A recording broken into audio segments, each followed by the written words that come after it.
बारिश के पानी को सहेज कर उसका बहुउपयोगी इस्तेमाल करना ही वर्षा जल संचयन है। इसमें कई तरह से प्रकृति से मिल रहे पानी को जमा कर उसे अलग अलग कामों के लिए उपयोगी बनाया जाता है। वर्षा जल संचयन या रेन वाटर हार्वेस्टिंग सीमित होते जल संसाधनों के बीच आज के समय की जरूरत हो गई है। सबसे पहले ये समझने की कोशिश करते हैं कि वर्षा जल संचयन की जरूरत आखिर क्यों पड़ रही है।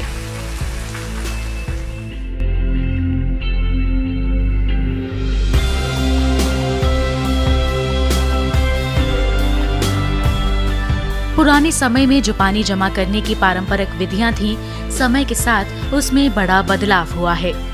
बारिश के पानी को बड़े तालाबों में जमा करने की परंपरा में खूब अनदेखी हुई और फिर आजादी के बाद भी इसकी तरफ कभी ध्यान नहीं दिया गया। देश की 3% भूमि पर बने तालाब होने वाली कुल वर्षा का 25% जमा कर सकते हैं। अब नए तालाब कम बन रहे हैं, वहीं ज्यादातर पुराने तालाब कचरा मिट्टी से भरते जा रहे हैं। बहुत सारे तालाब, झील और सागर सूखकर छोटे होते जा रहे हैं। देश में कुओं का जल स्तर घटता ही चला जा रहा है। नलकूपों के बढ़ते चलन से भूमिगत जल भी निजी उपयोग का साधन बन चुका है। वहीं जल का उपयोग इतना हो रहा है कि संकट बढ़ गया है।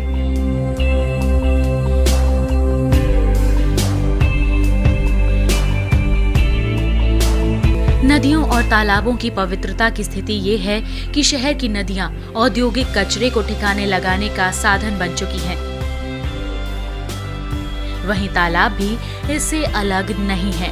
स्वतंत्रता के समय जल की हर वर्ष प्रति व्यक्ति उपलब्धता 5000 घन मीटर थी, जो वर्ष 2000 में 2000 घन मीटर प्रति वर्ष प्रति व्यक्ति हो गई। एक सर्वे के अनुसार वर्ष 2025 में इसके 1500 घन मीटर प्रति वर्ष प्रति व्यक्ति होने की संभावना है।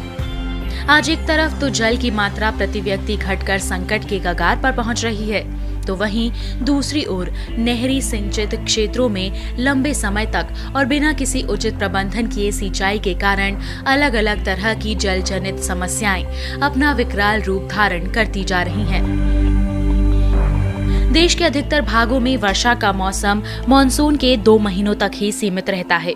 ऐसे में वर्ष का अधिकतर भाग सूखा रहता है, जिससे नदियों और झीलों में ताजे पानी की मात्रा बरसात के बाद लगातार घटती जाती है। इस कारण नदियों और जलाशयों की शुद्धिकरण क्षमता कम होती जाती है। हमारे देश में एक अनुमान के अनुसार लगभग 4000 घन किलोमीटर प्रति वर्ष वर्षा जल गिरता है। इस जल का आधे से 2/3 भाग बेकार ही बह जाता है।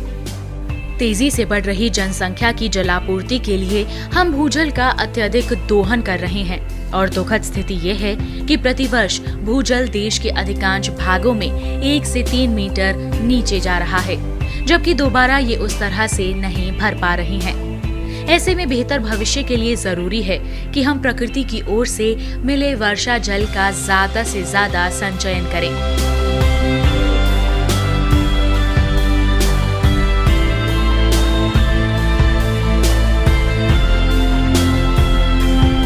वर्षा जल को एकत्रित करना और उसके भंडारण की तकनीक को जल संचयन कहा जाता है। जल संचयन प्रणाली उन स्थानों के लिए ठीक है जहां प्रतिवर्ष न्यूनतम 200 मिलीमीटर वर्षा होती हो। इस प्रणाली का खर्च 400 वर्ग इकाई में नया घर बनाते समय लगभग 12 से 1500 रुपए तक आता है। वर्षा जल संचयन के कई लाभ हैं। अगर हम इसका सही उपयोग करें तो इसके कई बेहतरीन लाभ हैं। उनमें से कुछ पर नजर डालें तो भूजल भंडारण को बढ़ाने और जल स्तर में गिरावट पर नियंत्रण करने के लिए, पानी का सतही बहाव जो कई बार नालों में भरकर रुक जाता है उसे कम करने के लिए, सड़कों पर पानी भरने से रोकने के लिए, जल की उपलब्धता को बढ़ाने के लिए, भूजल प्रदूषण को कम करने के लिए,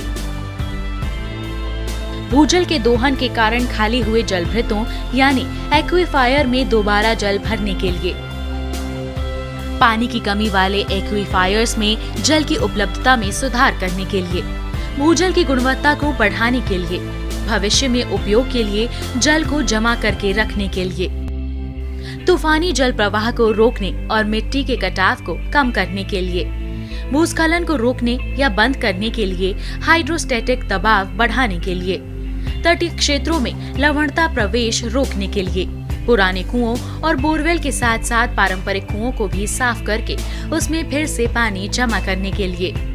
वर्षा जल संचयन की कुछ प्रमुख विधियां हैं, जिनमें ऊपरी छत का जल, सतही अपवाह जल यानी सरफेस रन ऑफ वाटर और भूमि के नीचे का जल का संचयन प्रमुख है।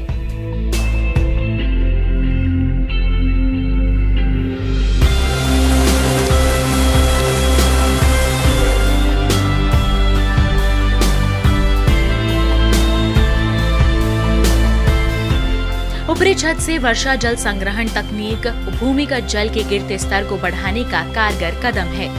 इसमें वर्षा के दौरान बेकार बह रहे पानी को रोककर उसका बेहतर प्रबंधन किया जा सकता है।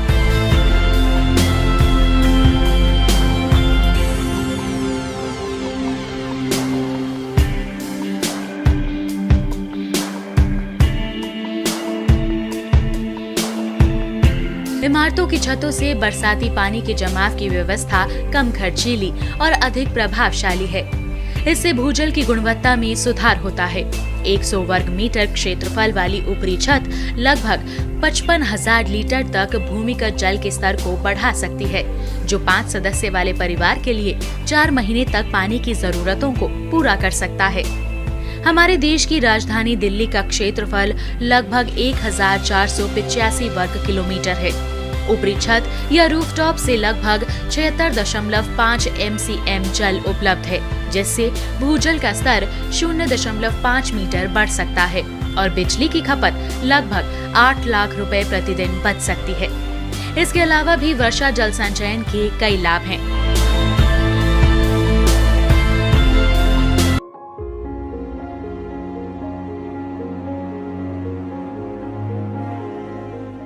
बारिश का पानी जीवाणुओं रहित खनिज पदार्थ से भरपूर और मीठा होता है।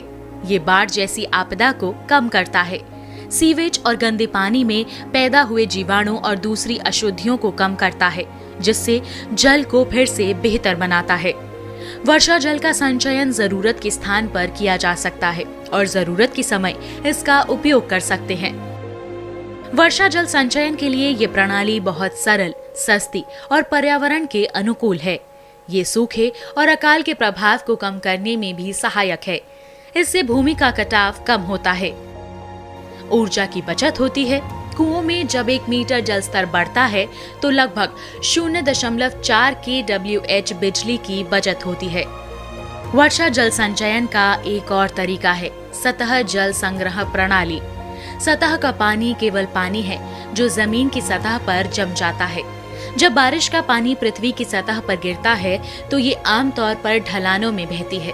भूजल संग्रह प्रणाली इससे पहले कि ये अन्य स्थानों पर बहती है, इससे पहले जमीन की सतह के वर्षा का संग्रह सक्षम होता है। ऐसे सिस्टम के उदाहरणों में नदियां, तालाब और कुएं शामिल हैं। ड्रेनेज पाइप का उपयोग इन प्रणालियों में पानी के निर्देशन के लिए किया जाता है। पानी इन स्रोतों से प्राप्त किया जा सकता है और फिर अन्य कार्यों के लिए इस्तेमाल किया जा सकता है। बांध के सहारे भी बारिश के पानी को सहेजा जा सकता है। रेन वाटर सीधे उनमें जमा कर सकते हैं। बांधों में जमा पानी का उपयोग सिंचाई के कामों के लिए किया जा सकता है या फिर घरेलू उपयोग के लिए भी किया जा सकता है। भूमिगत टैंक भी वर्षा का पानी एकत्र करने के लिए बेहतर विकल्प हैं। पानी बाहर निकालने के लिए पंपों का उपयोग किया जा सकता है। अंडरग्राउंड टैंक बारिश के पानी की कटाई के लिए बहुत अच्छा है, क्योंकि वाष्पीकरण की दर कम हो जाती है। वर्षा जल संचयन के क्षेत्र में कई पहल भी देखने को मिल रही है। तमिलनाडु पहला भारतीय राज्य है जहां वर्षा जल संचयन को अनिवार्य बनाया गया है। 30 मई 2014 को राज्य सरकार ने घोषणा की कि वो चेन्नई शहर के विभिन्न हिस्सों में 50,000 से ज्यादा वर्षा जल संचयन ढांचे का निर्माण कराएगी। इस दिशा में काम भी चल रहा है। तमिलनाडु के 4,000 से अधिक मंदिरों में तालाब हैं, जो कई धार्मिक गतिविधियों के लिए उपयोग में लाए जाते हैं। ये तालाब प्राकृतिक तौर पर जल सहेजने का काम करते हैं और भूजल के स्तर को बेहतर बनाने में मददगार साबित होते हैं।